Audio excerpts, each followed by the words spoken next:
The sun has left and forgot. Your stories don't define you, but how you tell them will.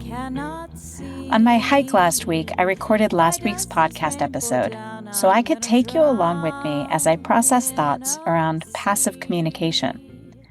Those thoughts and ideas were triggered by a text interaction with my dear friend, and I realized a lot of miscommunication and unintended injury happens when we're passive in our language. We miss important opportunities to connect more deeply and effectively with people when we're unintentional about our communication. My example is when we send a text like, "Let's get together sometime." On the face of it, that sounds sweet, but it's passive and immediately puts the receiver into an awkward position. One answer might be, "Sure, that sounds great." And that means it's unlikely to happen. Do we both feel better for checking in, even though it's kind of shallow and an unproductive interaction? Another answer might be, "Sure, when?" which puts the ball right back in the original text sender's court. Again, does this leave anyone feeling satisfied? The best answer, but one that shouldn't be left to the receiver, is, "That sounds great. I can meet tomorrow anytime after 4, or maybe next week for lunch on Tuesday or Friday. What works for you?" This answer immediately puts the sender in a position to be serious about that first text, or not. And what if they didn't actually intend to get together? Imagine how different things would be if the first text said something like, "We haven't caught up in a while. Want to have lunch with me next week? I'm available Tuesday or Friday." There are times I want to check in with a person but don't have the time or energy to meet up or talk, so I might text, "Checking in to let you know I'm thinking of you. No need to respond." So last week's episode offered strategies for improving the outcomes of every communication by being intentional about it. And as I hiked that day, quite a few memories passed through my thoughts. Times when I was good at managing communications, and other times in relationships when I really messed up and things went sideways. I also remembered a few people from my past who were especially difficult, passive-aggressive, insulting, and sometimes actually cruel in their communication with me. And I thought about how I interacted with them, things I could have handled differently, or thoughts about why they behaved the way that they did. And when I think about how I could have handled things differently, it's not for the purpose of shame or guilt or regret. It's for the purpose of learning.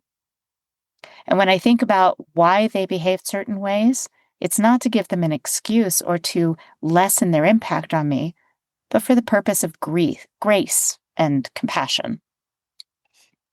Holding on to past injuries doesn't help anyone. It's not good for me. And as our older son likes to remind me, holding on to that stuff is like drinking poison and expecting someone else to die. But remembering and continuing to process those injuries helps me grow. In a conversation with a dear friend recently, I told her about two people who had been pretty cruel to me at work. I shared very specific stories from the perspective of an observer from a distance instead of as a participant. She said, "Wow, what terrible people." And I was about to agree with her when I realized that was not the sentiment I had intended for my listener to respond with. They weren't or aren't terrible people.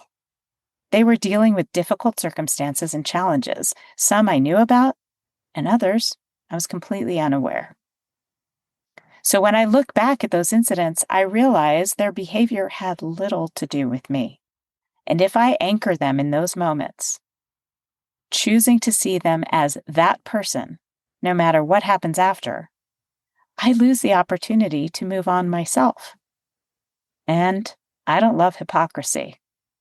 I have some cringy moments in my past and would be really disappointed if I was continued to be judged for those moments many years later, regardless of all the personal growth I've focused on and all the good and thoughtful things I've done since then. I definitely wish I had been able to set things straight back then.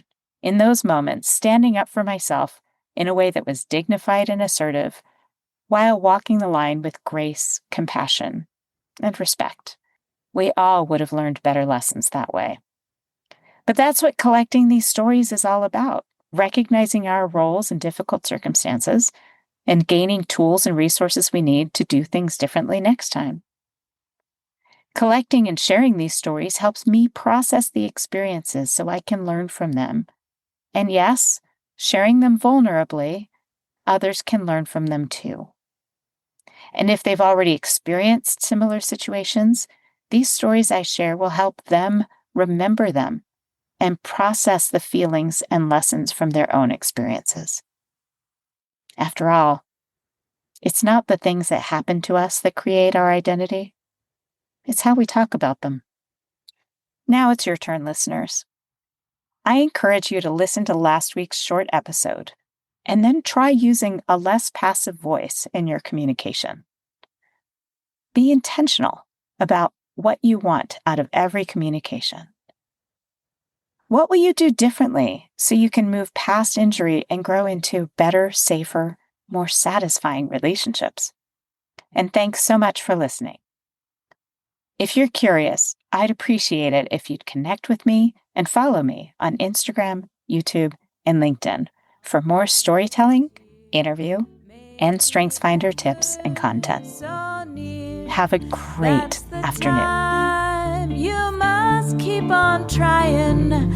Smile, what's the use of crying? You'll find that life is still worthwhile if you just smile.